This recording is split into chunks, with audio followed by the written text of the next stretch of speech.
Hello, my name is Alejandra Merriman. Thank you for taking the time to watch my presentation of the required applied research project in partial fulfillment of the requirements for the degree Doctor of Athletic Training. My quality improvement ARP is titled Implementation of a Return to Learn Protocol in the Secondary School Setting. This project was completed under the advisement of Dr. McLeod. I would like to personally thank her for all of her guidance and support through this entire project. I would like to start off by giving background information on sport-related concussions. They may be caused by a direct blow to the head, face, neck, or elsewhere on the body with a transmitted biomechanical force to the head. They are not only accompanied by problems with physical functioning, but also cognitive functioning, including attention, recall, processing speed, learning and memory, and aspects of executive functioning. Concussions are a common injury among athletes in the United States, with an estimated annual number of 1.1 and 1.9 million sport-related concussions in children from the United States under the age of 18. In the secondary school setting, an estimated 8.9% of all injuries sustained by high school student athletes are concussions. Early recognition of the signs and symptoms, management, and treatment of sport-related concussions is extremely important in adolescence to reduce the risk of serious conditions and post-injury consequences from mismanaged sport-related concussions, such as post-concussion syndrome or second impact syndrome. Athletic trainers are an essential piece of the management of concussions and are typically the primary healthcare provider for student athletes following a sport-related concussion. In the state of California, if an athlete is suspected of sustaining a concussion or head injury, they must be immediately removed from an athletic activity until they can be evaluated by a licensed healthcare provider trained in the management of concussions and acting within his or her scope of practice. If the student athlete is diagnosed with a sport-related concussion by a licensed healthcare provider, they are then required to complete a graduated return-to-play protocol of no less than 7 days under the supervision of a licensed healthcare provider. More oftentimes, that will be the school nurse or athletic trainer in the secondary school setting.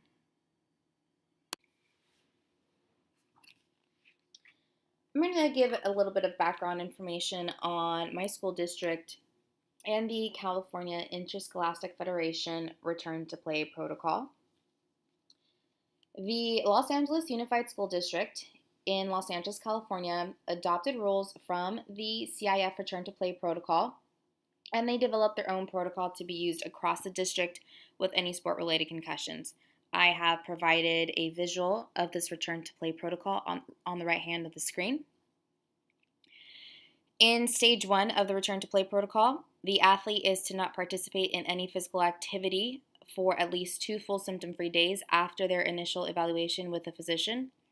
The athlete cannot progress more than 1 stage per day, and if any of the symptoms return during any stage in progression, all physical activity must immediately be stopped, and they then have to be re-evaluated by the concussion monitor, preferably a certified athletic trainer or a school nurse. After being initially diagnosed and evaluated by a physician, they must then clear the athlete to begin stages 2 through 4 of the Return to Play protocol, and the school nurse must sign the protocol, first acknowledging the receipt of clearance to begin the Return to Play protocol. And the concussion monitor or athletic trainer, school nurse, must initial and sign off once the student athlete progresses to the next stage. Stage 2 is broken down a little further into Stage 2A, Stage 2B, Stage 2C, and Stage 2D. Stage 2A includes light aerobic activity. Stage 2B includes moderate aerobic activity and light resistance training. Stage 2C includes strenuous activity and moderate resistance training. And Stage 2D includes non-contact training with sport-specific drills and has no restriction for weightlifting. Before moving on to Stage 3, the athlete must see a physician again, preferably the one who initially diagnosed them, to be cleared for contact and to be cleared for return to play.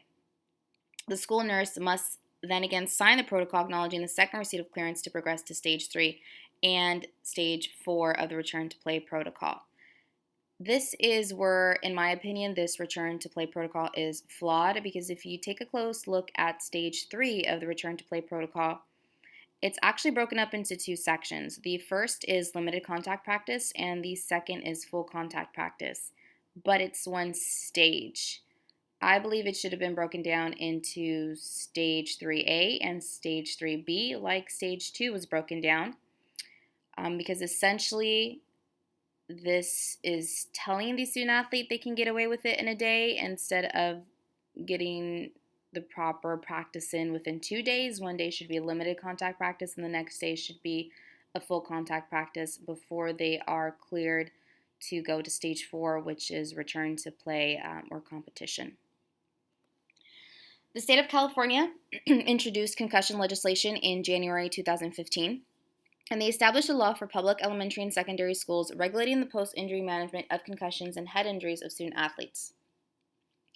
As of today, there is no current legislation in California regulating the process of returning to school and managing academics after a sport-related concussion for a student athlete in the secondary school setting. Return to learn laws are in common, present in only 8 states, with 75% of those laws holding schools responsible for return to learn management. Although the LA Unified School District has a solid return to play protocol with signatures and initials required from 3 different professionals before a student athlete can return to play, the district does fail to implement and require a return to learn protocol. The district's return to play protocol mentions that a student athlete must be back to normal academic activities before beginning stage 2. But there is no mention or clarification of what constitutes, quote, normal academic activities, end quote. Nor do they mention who is responsible for monitoring the progression to, quote, normal academic activities, end quote, or managing the student athlete's return to the classroom. In contrast, CIF has a sports medicine advisory committee who recommends that a return to learn protocol be completed before a return to play protocol. This is the CIF return to learn.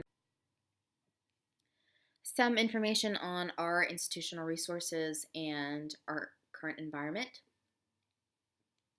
We have a school nurse, an athletic trainer, myself, a team neurologist, teachers, parents, administration, and we take a multidisciplinary approach in our return to play protocol in the secondary school setting.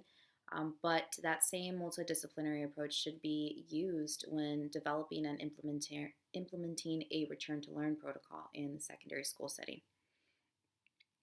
Having that kind of concussion management team that can get the student athlete through the return to play protocol and the return to learn protocol is crucial to assure proper cognitive activity progression before the student athlete can progress and proceed through the return to play protocol. My high school, Susan Miller Dorsey High School, or Dorsey High School for short, is a Title I public high school in South Los Angeles, California that offers participation in 17 different sports teams with a student population of exactly 847 students. Dorsey High School is a Team Heal school. Team Heal is a nonprofit foundation that was founded by an orthopedic surgeon, Dr. Clarence Shields, and they supply 5 full-time athletic trainers to 5 high schools in the LA Unified School District. The Team Heal Foundation is an extension of the Cedars-Sinai Carolyn and Job Institute in Los Angeles, California, and they provide access to a neurologist. They also provide access to orthopedic doctors. Every home football game, we have neurologists and orthopedic doctors on our sideline that are also available through telemedicine for initial evaluation and or a follow-up evaluation with our student athletes.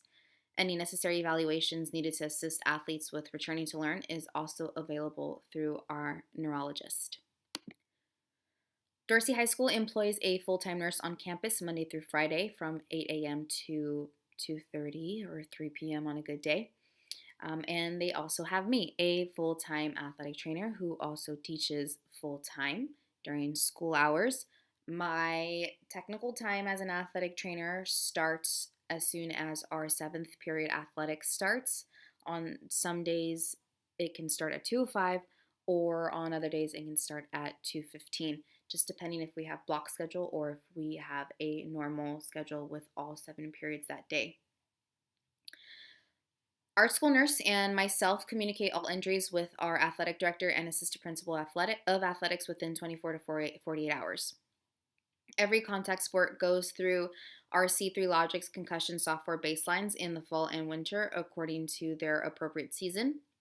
As it stands, we do not have a return to learn protocol, but as an athletic trainer, what I do, because I am there full time as a teacher, I am able to contact the student athletes teachers along with our administration and school nurse about that student athlete's particular symptoms and any possible adjustments that will be needed in the classroom. Although the return to play protocol states that the athlete must be 100% symptom free before they can move on to stage 2, the student athlete does not need to be symptom free when they return to school and the classroom. Relying on my communication about the student athlete's daily reported symptoms will allow certain adjustments for the student athlete in the classroom. A student athlete's symptoms can vary after sustaining a sport-related concussion, and each of the recovery plans should be individual, not only with the return to play protocol, but their academics with individualized academic plans. Right now, we currently just use a combination of the return to play protocol that you saw a few slides ago, but we also have proper protocol and procedures that we need to go through the Team Heal concussion protocol. And I will go into further detail in the next couple slides on our current procedures and what our procedures would look like if we implemented a return to learn protocol. This is the current return to play protocol procedures that we conduct at Dorsey High School. Initially, a student athlete would be suspected with a sports-related concussion. The student athlete is responsible for reporting their signs and or symptoms to an adult. Then they would be evaluated and removed from athletic activity. But if that suspected sports-related concussion occurs during school, they're removed from activity by a teacher or physical education PE teacher. And then they are evaluated by the school nurse or appropriately trained school designee. So myself, if I am not teaching, sometimes, if it is a suspected concussion, my school nurse thankfully will involve me. The student athlete is then referred to the Team Heal neurologist, or they may see their own licensed healthcare professional for concussion management and evaluation. The healthcare provider then evaluates and provides an initial concussion diagnosis. If the sports-related concussion occurs after school, I remove the athlete from the athletic activity, and then I evaluate the athlete in the athletic training room. If it's necessary, the student athlete is then referred to the Team Heal neurologist, or again, they may see their own licensed healthcare professional for concussion evaluation management, and then that healthcare provider evaluates them for the initial concussion diagnosis. After that procedure, the athletic trainer, which is myself, communicates with the student athlete's teachers, our administration, and the school nurse for possible academic accommodations needed in the classroom. The school nurse and myself begin the return to play protocol, and I monitor the student athlete through the entire return to play protocol. The healthcare provider is then provided the return to play protocol, and they're contacted to have the athlete go through the rest of the return to play protocol clearance, which at this point is stage 3 and stage 4.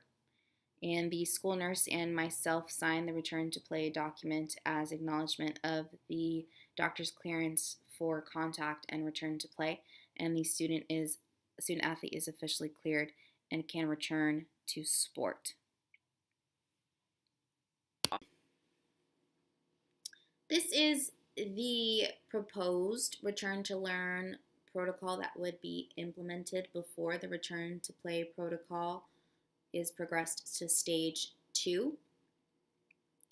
Everything is essentially the same, once the healthcare provider evaluates the student athlete and provides the initial concussion diagnosis, myself, the athletic trainer, and the school nurse would begin the gradual progressive return to learn protocol.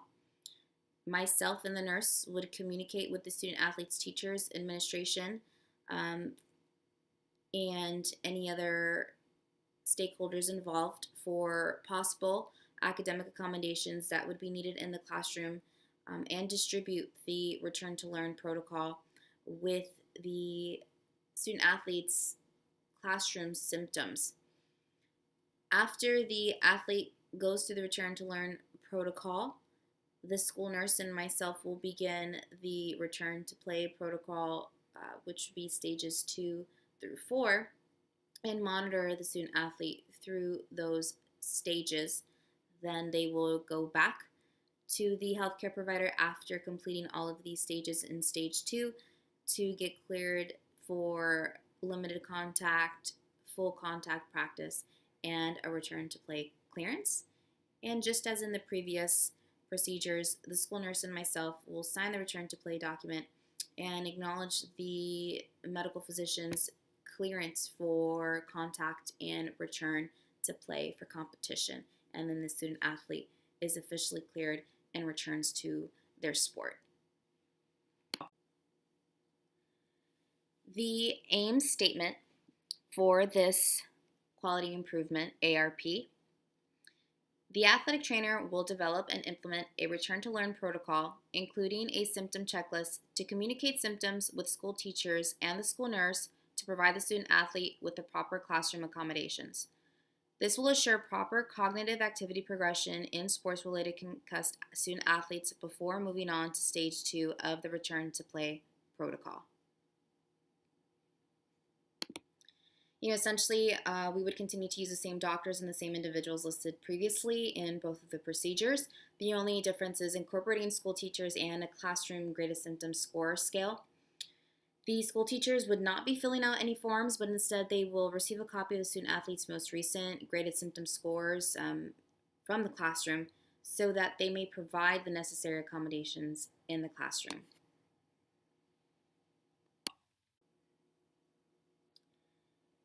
The first phase of this QI project in the PDSA Cycle 1 was to develop staff education.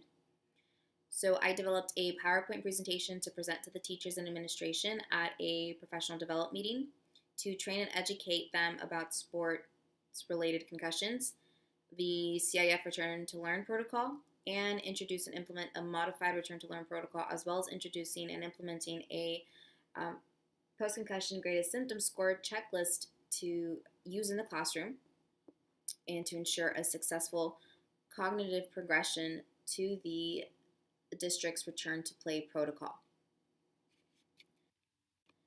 We had the professional development on November 13th, 2018. All staff present received electronic copies of the PowerPoint presentation on sport-related concussions, the return to learn protocol, and return to play protocols, copies of the CDC returning to school after a concussion, a fact sheet for school professionals handout, and an electronic and paper copy of the classroom graded symptom score sheet. At the end of the lecture, I passed out a survey to the teachers and administration to grasp a feel for understanding and increase comfort with the care of a student athlete's academic accommodations based on their symptom score sheet. At the end of the survey, there is a section for comments, but there were no questions that needed to be addressed. After analyzing the responses from the surveys, positive feedback indicated no need to change the PowerPoint.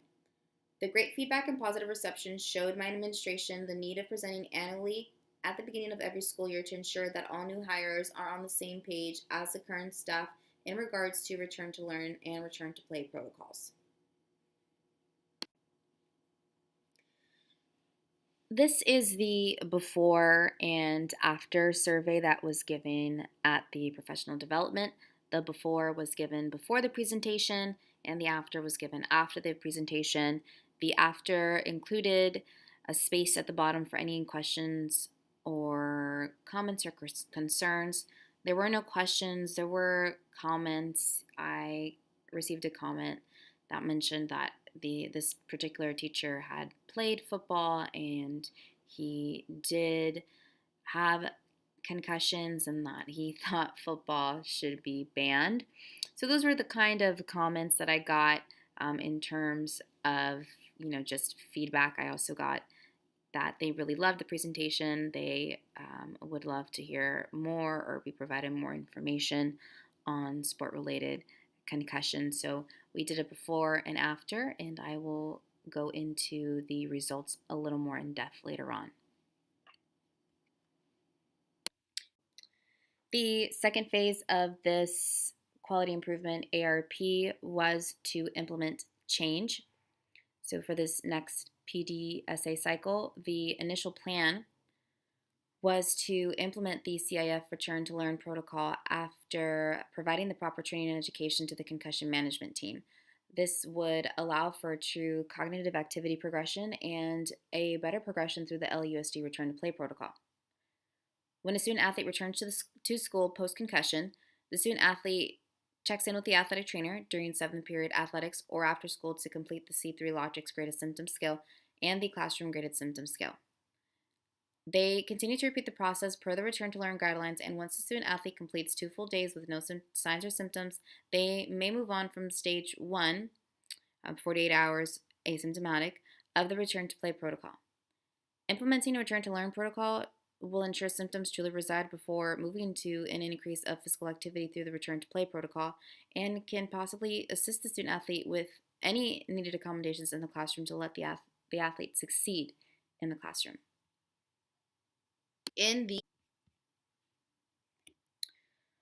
So what I did with any student athletes who were diagnosed with a concussion throughout the school year, starting at the point of the QI ARP project, they were either progressed through a Return to Learn and Return to Play protocol, or they were progressed through a Return to Play protocol only.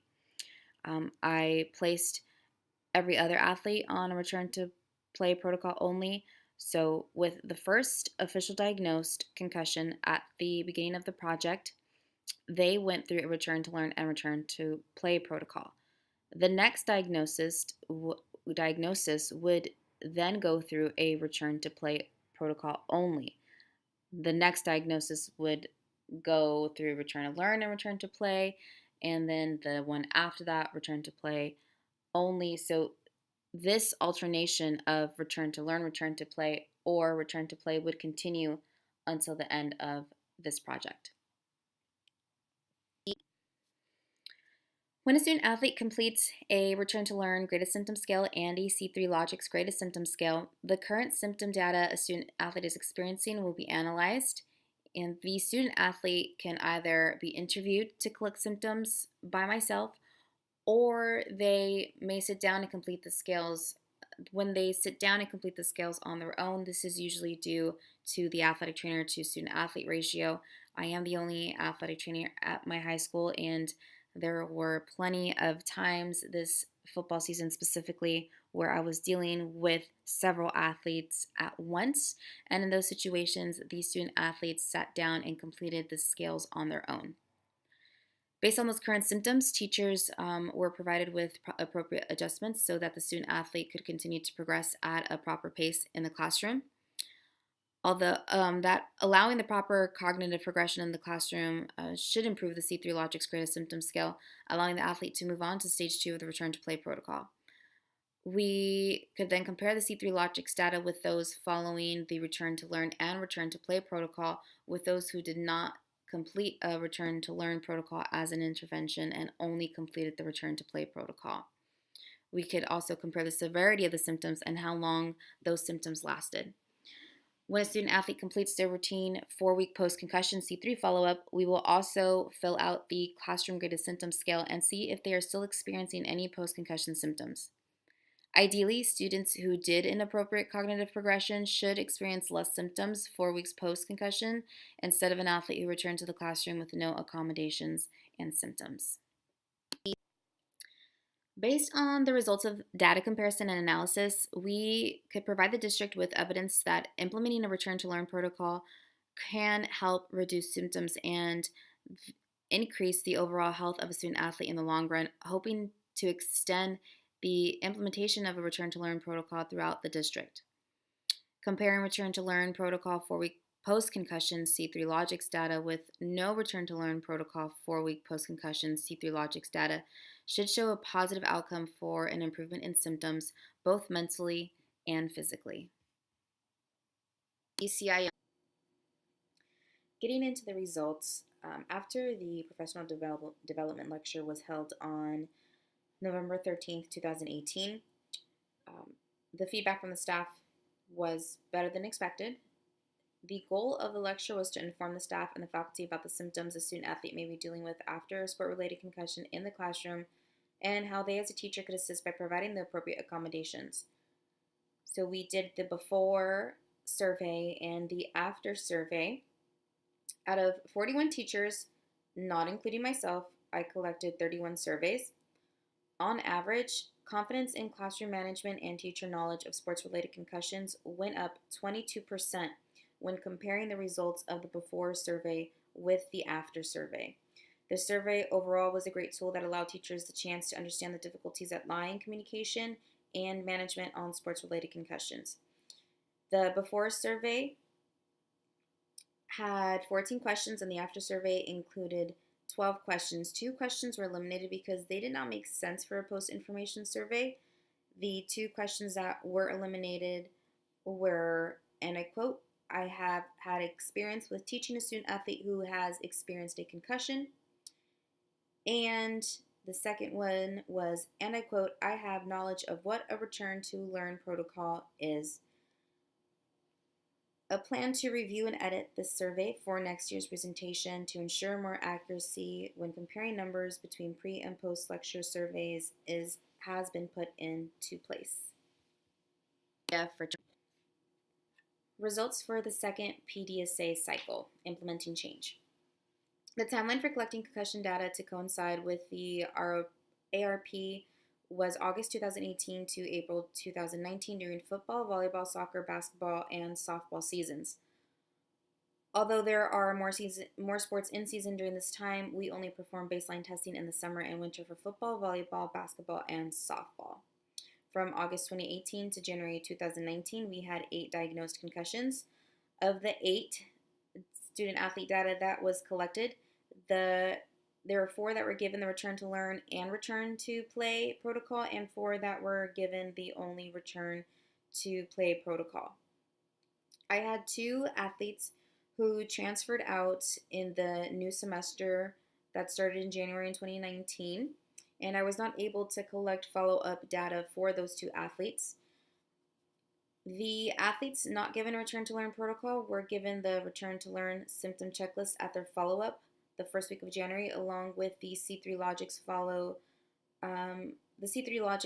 graded symptom scale to compare to those who did receive a return to learn protocol. These first 2 tables coincide with the results in the second PDSA cycle. Table 1 and Table 2 are both for the return to learn and return to play student athletes. Table 1 corresponds specifically to the C3 Logics graded symptom scale totals, and Table 2 corresponds to the classroom graded symptom scale totals. So student athlete number 1 for the C3 Logics graded symptom scale totals started off with 11 on day 1, a total of 11 on day 2, decreased to 4, and they went back down to symptom free on day 3.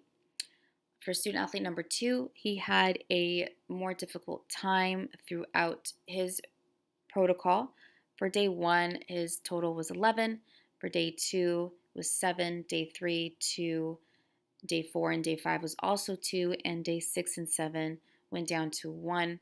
By day 8, he was symptom free. For student athlete number 3, started off with day 1 with a total of 12, decreased to 8 on day 2, then to 6 on day 3, and then 4 on day 4, and then returned symptom-free on day 5.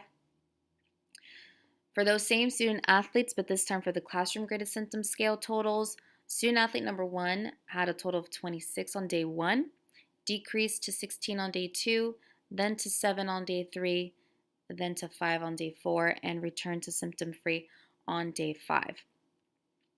Again, just as in the first table with the C3 logic, student athlete number 2 also had more of a difficult time in table 2 with the classroom graded symptom scales, starting off with a total of 14, dropping down to 5, and then was struggling a little bit consistently through day 3 and 6 with a total of 2, and then was symptom free at day 7.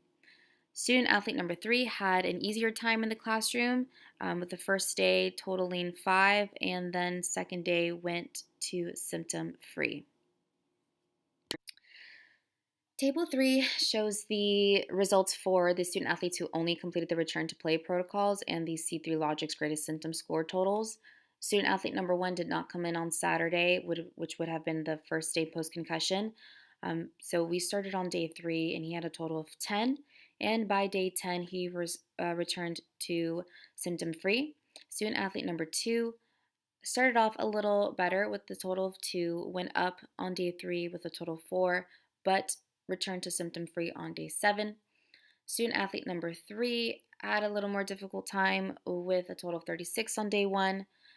It steadily decreased, but he did not return to symptom-free until day 10. Return to play.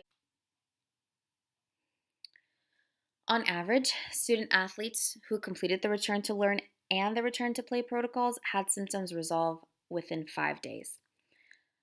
On the contrary, student athletes who only completed the return to play protocols had symptoms resolve in an average of 7.3 days. We have a few bar graphs coming up.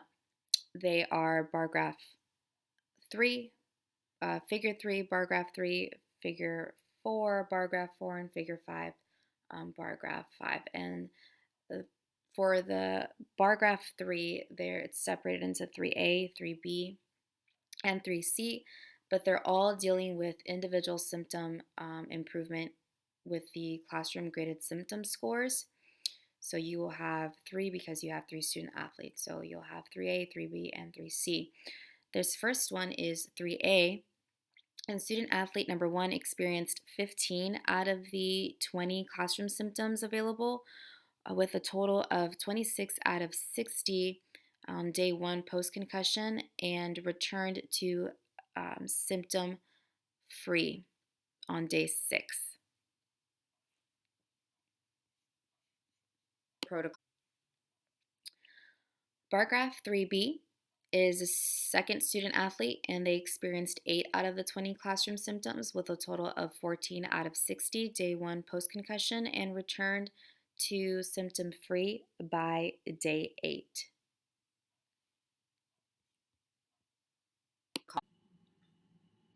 This next bar graph is student athlete number 3 and their classroom graded symptom scores.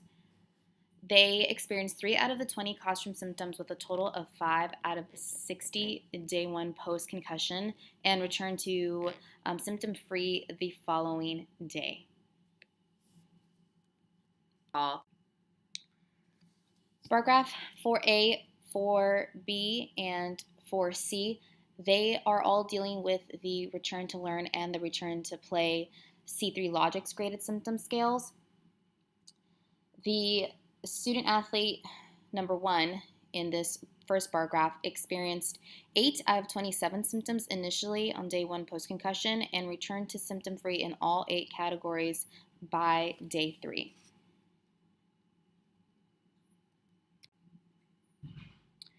This next student athlete number 2, in bar graph 4B, they experienced a total of 7 out of 27 symptoms day 1 post-concussion, with a total of 11, returning to symptom-free by day 6.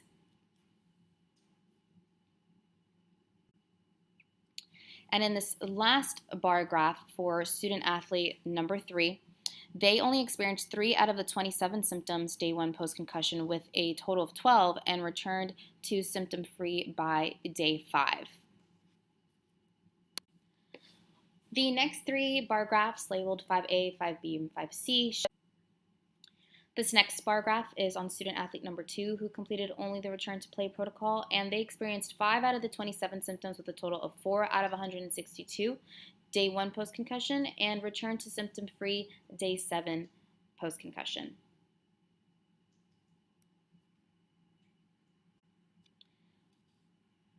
Five C is student athlete number 3, and they experienced 12 out of the 27 symptoms with a total of 36 out of 162 day 1 post-concussion, and they took a little longer and they returned to symptom-free on day 9 post-concussion.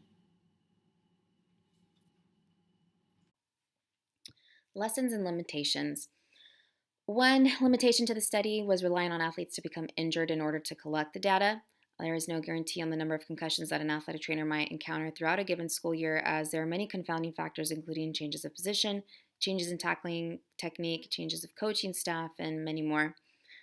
Another limitation to the study was the small sample size. This past school year, from August 2018 to April 2019, we only had 8 diagnosed concussions. We are a very small public high school with a student population under 900 students, and about 200 of those students make up our student athletes. This past football season, we also hired an entire new coaching staff, and that brought upon a lot of student athletes transferring in and out from different schools, specifically to play football. And because of that, we lost data of 2 of the 8 student athletes that were diagnosed with concussions, leaving me with just 6 concussed student athletes in which I could use their data. With this quality improvement project, it has a lot of potential, using it to generalize if it can be conducted for a longer period. Further research can be conducted on the quality of life for those athletes who went through both return to learn and return to play protocols, and for those athletes who only went through the return to play protocols.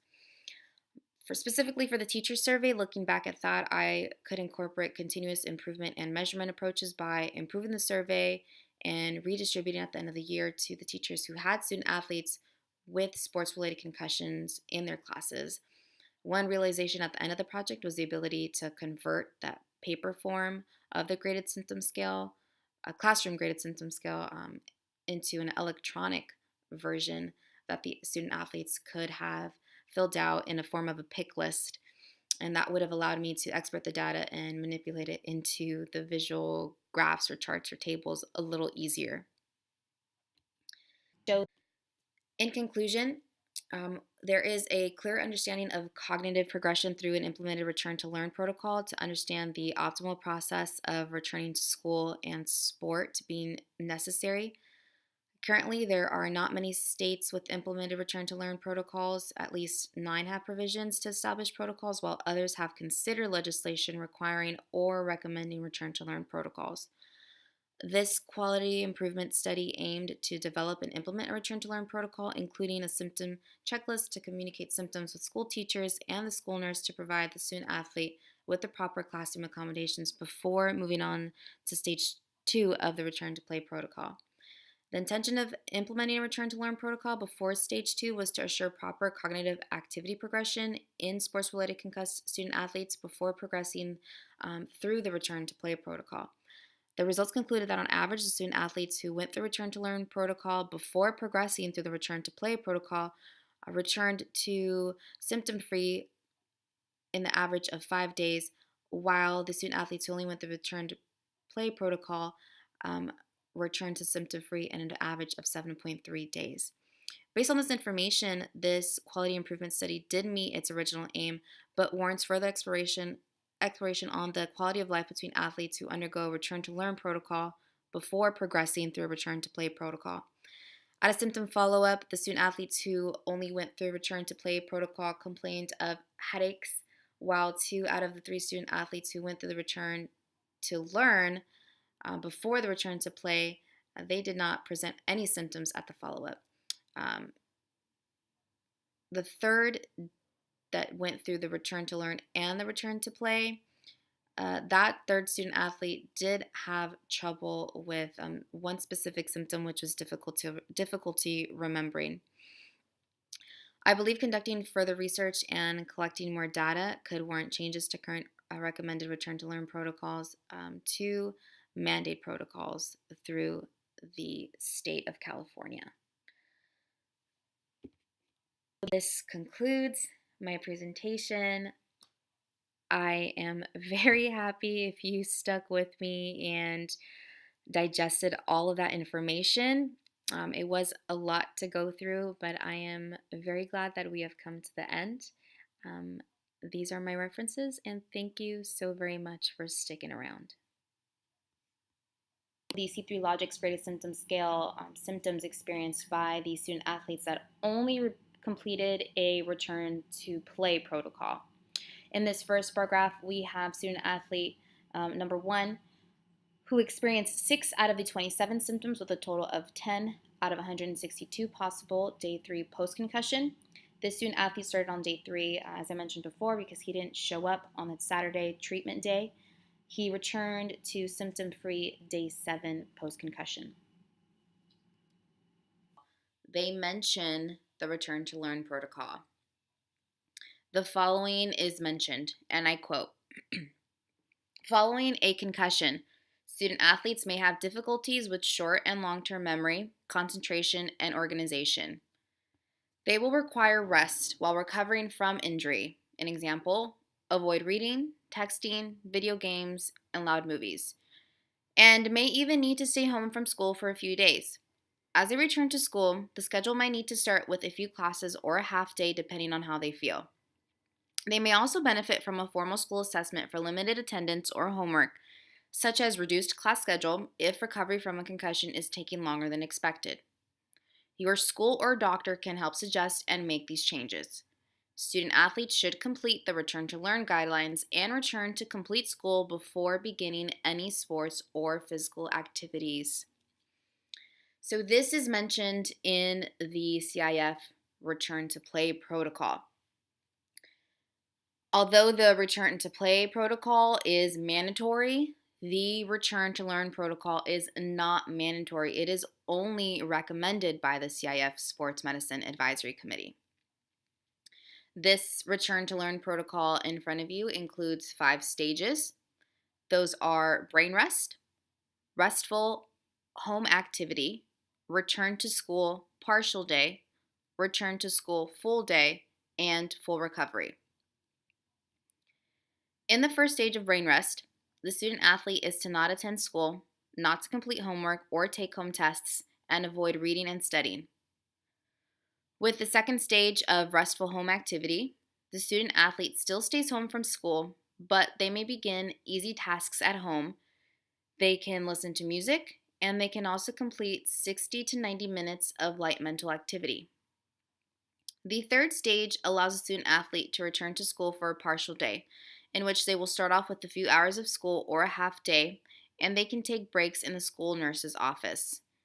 It is recommended that they take breaks every 2 hours or as needed. As you can see, there are no needed signatures, and parents are actually asked to give the form to teachers or school administrators to help understand their child's recovery. The problem with this recommendation is that teachers or school administrators must first understand concussions, their signs and symptoms, and how to manage them in order to understand the Return to Learn protocol and how to manage possible academic accommodations needed in the classroom to help the student athletes not only to continue succeeding in class, but to progress to the Return to Play protocol. They cannot progress to the Return to Play protocol until they pass that first initial stage of no symptoms for a full 48 hours before progressing to stages 2 through 4 in the Return to Play protocol. Although a sport-related concussion can have a direct effect on learning in the classroom, there is evidence that performing academically with a concussed brain in the classroom may worsen concussion symptoms and therefore prolong a recovery in the Return to Play protocol. Assuring that the initial symptoms in the classroom decrease can possibly assure a better return to play protocol outcome.